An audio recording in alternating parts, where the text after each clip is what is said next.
Hello dear student right. तो अभी next topic है अपना FRBM एक्ट। ओके, आओ स्टार्ट कर देता हूँ, बस में रिवाइज हो जाएगा। ठीक है, चलो आ जाओ। तो बहुत इंपॉर्टेंट आंसर है। गवर्नमेंट के इसमें क्या एकदम गवर्नमेंट के ऑफिसर को एकदम टाइट किया गया इसमें, राइट। FRBM एक्ट 2003 फिजिकल मतलब tax, physical responsibility and budget management act 2003 है ना।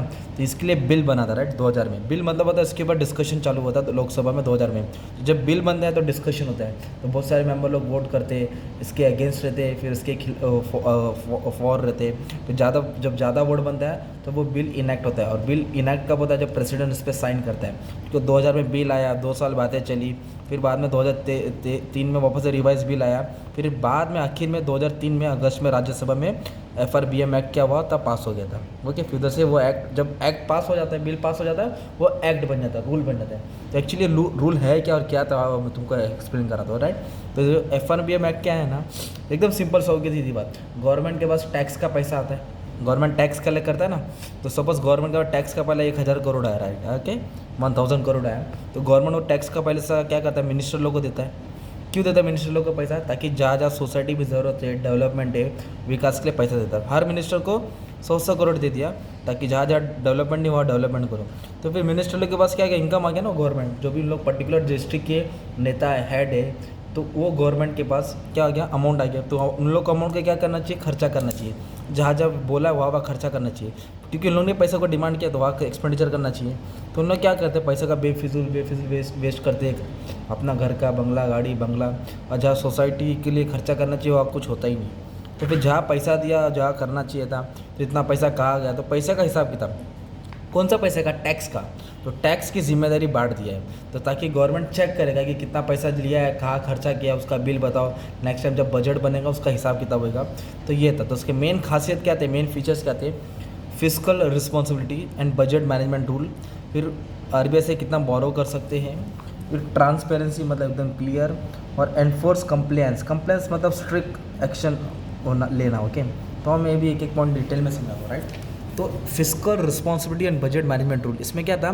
Central government has to take appropriate measures, मतलब कुछ उसको सॉल्यूशन लाना चाहिए to eliminate the revenue deficit and physical deficit. Deficit का मतलब होता है शॉर्टेज, मतलब जहाँ खर्चा ज़्यादा होता है, इनकम कम होता है। तो रेवेन्यू डेफिसिट हो रहा था, फिजिकल डेफिसिट हो रहा था, ना पैसा आ रहा था। पैसा का मतलब 4 इनकम मुर्गी 12 इनकम मसाला हो रहा है। 100 रुपये आ रहा तो 150 खर्चा हो रहा है, टैक्स का भी वैसा हो रहा था।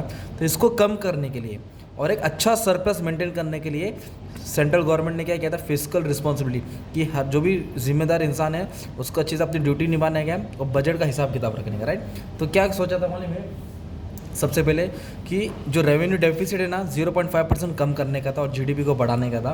और फिजिकल डेफिसिट कितना परसेंट कम करने का था? 0.3% और GDP को बढ़ाना था। तो ये ड्यूटी डाल दिया था किसने? सेंट्रल गवर्नमेंट ने। किसके ऊपर? जो फिजिकल, जो टैक्स कलेक्शन करता है, जिसके पास टैक्स का पैसे जाता है, मतलब मिनिस्टर लोग के पास। हमारे लिए नहीं एक्टिव, इनके लिए एक्टिव। नेक्स्ट क्या दिया है? Boring from reserve bank. पहले क्या, कोई भी सोते उठ के बैंक से पैसा ले लेता था RBI से, मुझे पैसा चाहिए, पैसे मतलब डैडी समझ के पैसा मांगने चले जाते थे। बट क्या है? Central government shall not borrow from the RBI। Central government RBI से बोरो नहीं करेगा। हाँ, कब करेगा? सेंट्रल गवर्नमेंट में बोरो लेगा from RBI by way of advance to meet the temporary. मतलब कैसे? आप कोई दोस्त से पैसा लेते हैं 500 रुपया, तो उसको बोलते हैं 2 दिन 3 दिन में दे देंगे। तो जैसे रिटर्न करने वाला रहता है पैसा, वैसे ही लेना है। मतलब जो पैसा लिया है RBI से, जो अपने खर्चे के लिए जो ज़रूरत था, कैश रिसीव, उसको तुरंत रिटर्न करना है, राइट। तो ये रूल बना दिया था। और essentially means that RBI will not be handmaiden और to the finance ministry. RBI उनकी तिजोरी नहीं कि जब चाहे उन लोग पैसा मांगे उनको पैसा दे देगा। जब भी रहेगा कुछ आर्टिकल्स के थ्रू वो फॉर्म भर के, मतलब क्या होता है, मीटिंग्स होता है, डिस्कशन होता है, तब उनको पैसा मिलेगा। तो एक ये था, मतलब उनकी पैसे पे लगाम बंद कर दी, राइट। नेक्स्ट क्या दिया है? Measures of physical transparency. Transparency का मतलब होता है एकदम क्लियर कट, पानी के जैसा एकदम साफ, क्रिस्टल क्लियर। तो जो भी कितना पैसा ले रहे, कहाँ खर्चा कर रहे, वो पूरा सब दिखाना है, छुपाना कुछ नहीं है। कोई भी चीज़ सीक्रेसी नहीं रखना, एकदम छुपाना है, राइट। स्टैंडर्ड पॉलिसी प्रैक्टिस कैसा हो रहा है, इफ़ मालूम पड़ा तो उसके ऊपर फाइन होगा, राइट। तो central government shall take suitable measure to ensures greater transparency in physical operation. जो भी टैक्स कलेक्शन हो रहा है, टैक्स पेमेंट हो रहा है, कहाँ आ रहा है, कहाँ जा रहा है, किसको जा रहा है, कितना गया, उसका हिसाब किताब बराबर होना चाहिए। तो एक ये था। और लास्ट मिनट क्या था? एनफोर्स मतलब एक्शन लेना, कंप्लेंस जो रूल्स को तोड़ रहा है। तो जो भी फाइनेंस मिनिस्टर है वो जहाँ जहाँ पैसा दे रहा है उसको क्वार्टरली 3-3 महीने में रिपोर्ट करना चाहिए, ट्रेंड बताना चाहिए, बैलेंस शीट बनाना चाहिए, हिसाब बताना चाहिए। मतलब कैसा है कि घर जैसे आपने घर से 1000 रुपये लिया है कि मुझे फ़ीस भरना है, ये खर्चा है, तो फिर घर वाले आपसे हिसाब लेंगे, कहाँ खर्चा किया, बता, पावती बता, तो आपको बस हिसाब बता देंगे, दिया ना खर्चे के लिए, तो जो बचा रिटर्न कर दो। वैसे ही सेम हर गवर्नमेंट फाइनेंस मिनिस्टर को प्रेजेंट करना है। इफ़ अगर उधर कुछ भी शॉर्टफॉल हुआ, कुछ भी झोल झाल हुआ, कम ज़्यादा हुआ, तो उसके ऊपर क्या होएगी, फाइनेंशियल सेंट्रल गवर्नमेंट चाहे टेक प्रोपोर्शनली कर्टेल मतलब रोक देगा, वो पैसा आना बंद हो जाएगा। तो ये है FRBM एक्ट का रूल 2003 जो बनाया गया था, ताकि मिनिस्टर लोग पैसा का सही इस्तेमाल कर सके। ओके, क्या था, physical responsibility, budget management rule था, कितना RBI से ले सकते हैं, कब ले सकते हैं, ट्रांसपेरेंसी होनी चाहिए, और कंप्लायंस, रूल्स को ब्रेक करेगा तो ये सब, ये 4 पॉइंट को समझाने का था। शॉर्ट नोट में आंसर आएगा, ठीक है। और बाकी का जो भी और ये लिमिटेशन है ना, मतलब FRBM एक्ट जैसे बोला तो उसने क्या काम कर नहीं पाया, हेड पॉइंट बिना देख के डाल देना, इसमें सिर्फ हेड पॉइंट लिख देना, डिटेल में आंसर नहीं समझाना, ठीक है। ठीक है, thank you very much dear students.